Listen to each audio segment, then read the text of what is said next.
जय जगन्नाथ सांग मैंने पुणी थोड़ा नुआ वीडियो को स्वागत करुच्ची मु शुभम। तो सांग मैंने गणितर क्लास पर सांग मैंने एवं देखा साधारण ज्ञान क्लास। तो सांग मैंने आम चैनल रे सबकि अपलोड हो जाते अप्लाई डेट आसो डिस्ट्रिक्ट वाइज मुझे अपलोड कर सारी पूरा रियल इनफॉरमेशन सहित आउ केमी एग्जाम हम आमर क्लास आरंभ हो गला मैथ क्लास ड्यूटी हो गला। तो सांग मैंने आज आम क्लास 1 रे सांग मैंने साधारण ज्ञान करने को जाऊे आ साधारण ज्ञान सांग मैंने यही क्वेश्चन आपण परीक्षा देखा मिल यह छड़ा आ गोटे भी क्वेश्चन एपट सेपट सांग मैंने देखा ही जीव ना। तो चलो सांग मैंने वीडियो को आरंभ करवा। वीडियो को आरंभ करने पूर्व ये खाली कहबी जो मैंने भी नुआ आसचंती मो चैनल को सब्सक्राइब कर चल जातु कारण यही चैनल रे कौन भी फेक इनफॉरमेशन दि जाए ना। तो चलो सांग मैंने वीडियो को आरंभ करवा।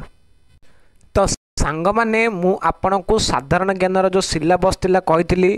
तो प्रथम आम सांग मैंने महात्मा गांधी के विषय पढ़ा तापर आम असहयोग आंदोलन पढ़ा तापर आईन अमान्य आंदोलन तापर भारत छाड़ आंदोलन तापर ओडिशार मंदिर तापर ओडिशार स्वाधीनता तापर सिपाही विद्रोह। तो फास्ट आज क्लास रे सांग मैंने आम आज महात्मा गांधी विषय पढ़ा। तो केमिति पढ़ा सेटा मध्य मु आपनको बताइबी। तो प्रथम सांग मैंने आम कौन करवा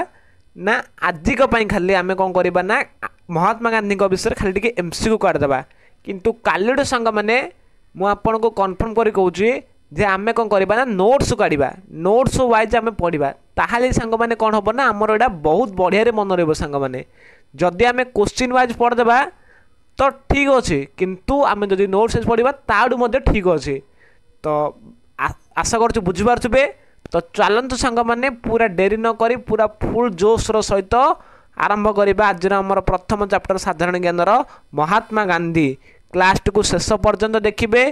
बहुत बढ़िया मजा लगे बहुत बढ़िया लगे आपंकर एग्जाम में प्रिपेयर हो। तो चलतु सांग मैंने आरंभ करवा आमर प्रथम चैप्टर महात्मा गांधी। तो प्रथम क्वेश्चन सांग मैंने देखि नियंतु महात्मा गांधी विषय आउ थे पुणी कहीदे यही क्वेश्चन छड़ा आउ कौन भी गोटे भी क्वेश्चन बाहर आसब ना।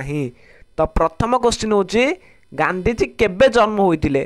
तो मन रखु सांग मैंने गांधीजी आमर 1869 मसीहा अक्टोबर 2 रे जन्म होते। मन रहा गांधीजी केबे जन्म होते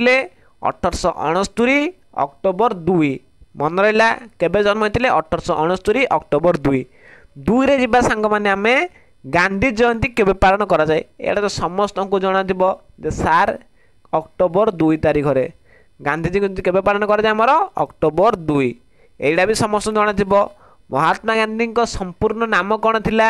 ना महात्मा गांधी को संपूर्ण नाम कौन थिला मोहनदास करमचंद गांधी। बहुत बढ़िया। तापर चलन आगु जावा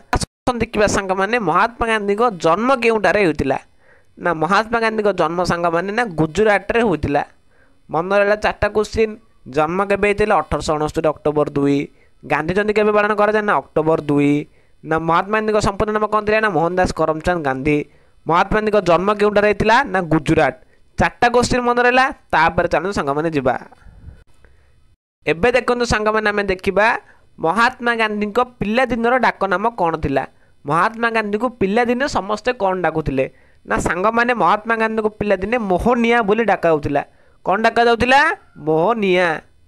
तापर सांग माने आमे देखिबा महात्मा गांधी को माता नाम कौन थिला। महात्मा गांधी को माता नाम कौन थिला सांग माने पुतुली बाई गांधी। मु आपण मानकु कहि देबाकु चाहे जे एइडा खाली आज खाली एमसीक्यू क्वेश्चन करा हबो किंतु काली नोट्स वाइज करा हबो। एडा काहे कि मु एमसीक्यू वाइज देली ना एइडा हमर संग माने प्रायतः लोक माने जानि थिबे सेथिपय सांग माने मु एडा को नोट्स कालिने किंतु कालीडू महात्मा गांधी विषय जहाँ जहाँ आमको जानवर अच्छी जोड़ा कि आम एग्जाम रे आसब ही आसब से गुड़ाक सांग मैंने मुझे बढ़िया से नोट्स बनईकि पीडीएफ बनईकि आपण को बतईदेवी। तो आज खाली एमसी करंतु एति पूरा मन रखिदियंतु कारण यहाँ पूरा सहज जा प्लस आमर कौन टिके रिविजन हो। तो चलतु नेक्स्ट देखिए आम सांग मैंने महात्मा गांधी पत्नी नाम कौन थी ना कस्तूरबा गांधी। एटा तो समस्त जानी से सांग मैंने मुझे आज एमसीक्यू कर महात्मा गांधी क्यों मसीह बह करते मन रखु 1883 मसीह केबे आमर ना 1883 मसीह। महात्मा गांधी आईन विद्या अध्ययन करने केबे इंग्लैंड यात्रा करते ना 1888 मन रहा केबे यात्रा करथिले हमर 1888 आईन पाठ पढ़िया पई केबे जाइथिले ना 1888 आउ गोर थोड़ी रिपीट के सांग माने कर देबा महात्मा गांधी को पिला दिन डाक ना कौन थिला ना मोहनिया महात्मा गांधी को माता नाम कौन थिला ना पुतुलीबाई गांधी महात्मा गांधी को पत्नी को नाम कौन थिला ना कस्तूरबा गांधी महात्मा गांधी क्यों मसीह विवाह करथिले 1883 महात्मा गांधी जो वकील पाठ पढ़िया केबे जाइथिले इंग्लैंड को ना 1888 मन रहा सांग मैंने तो चलतु नेक्स्ट को जीवा आप देखु सांग मैंने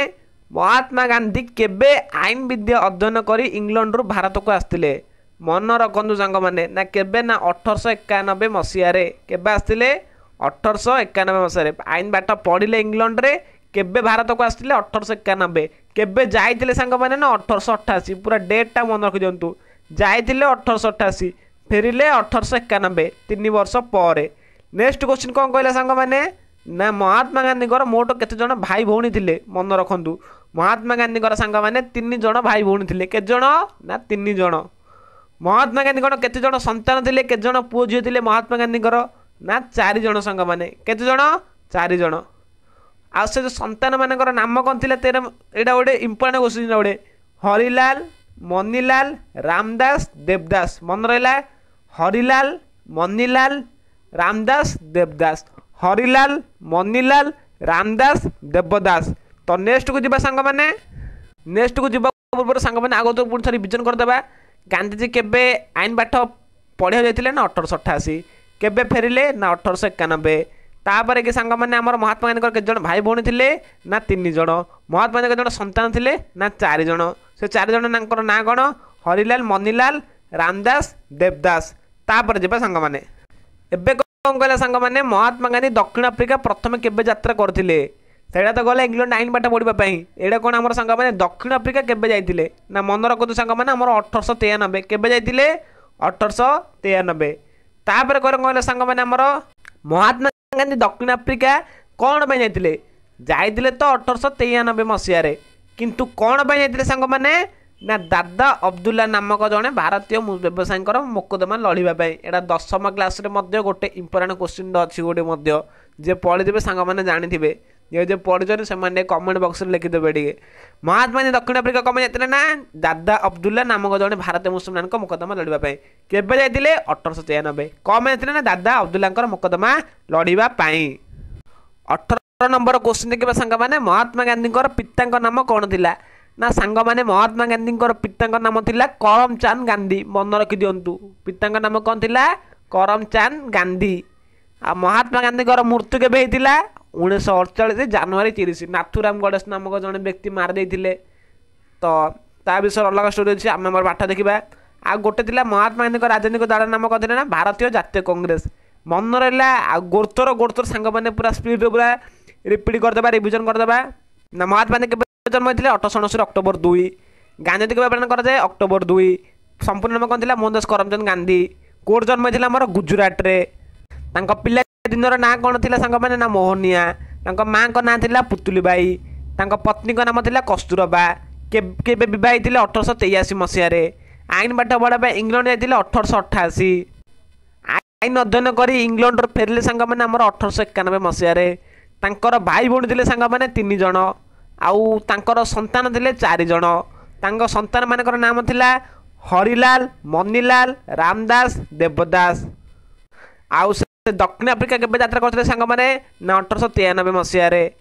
कहीं जाइथिले सांग माने ना दादा अब्दुल्ला नामक जड़े भारतीय मुसलमान मोकदमा लड़ाई पिता नाम थिला सांग माने करमचंद गांधी आउ तांकर माँ का नाम थिला कहबे मते कमेंट बॉक्स रे तांको माँ का ना कोन थिला देखि म देमु एबे किए फुल वाच करथिले तांको माँ का नाम कौन थिला मते कमेंट बॉक्स रे उत्तर देबे महात्मा गांधी मृत्यु केबे होइतिला ना 1948 जनवरी 30 एटा प्रिंट मिस्टेक हो जाइए 1948 जनवरी 30 1948 लिखि दउछ 1948 जनवरी 30 टिके प्रिंट मिस्टेक हो जाइए सांग माने सॉरी जनवरी 30 मन रहा तापर लास्ट को आमर महात्मा गांधी राजनीतिक दल नाम कौन थिला एटा मन भारतीय जातीय कांग्रेस मन रहा समस्त पूरा क्लीयर है आज दिनुटे एमसीक्यू थिला कारण एटा क्वेश्चन समस्ते प्रायः जानते से मु एमसीक्यू वाइज करते कि काली आम नोट वाइज करवा देखिए सांग मैंने नोट वाइज पढ़ले बढ़िया से मन रहा बढ़िया पूरा मन रही तो सरला सांग मैंने क्लास को भलर देखिए बारंबार रिविजन करेंगे बारंबार पढ़े जहाँ किसी डाउट रहा मु कमेंट बॉक्स रे आमर व्हाट्सएप ग्रुप लिंक देदेवी से आम जॉइन होकर मत पचारि पारे ना तो कमेंट बॉक्स में मत पचारि पारे रही जय जगन्नाथ वंदे मातरम।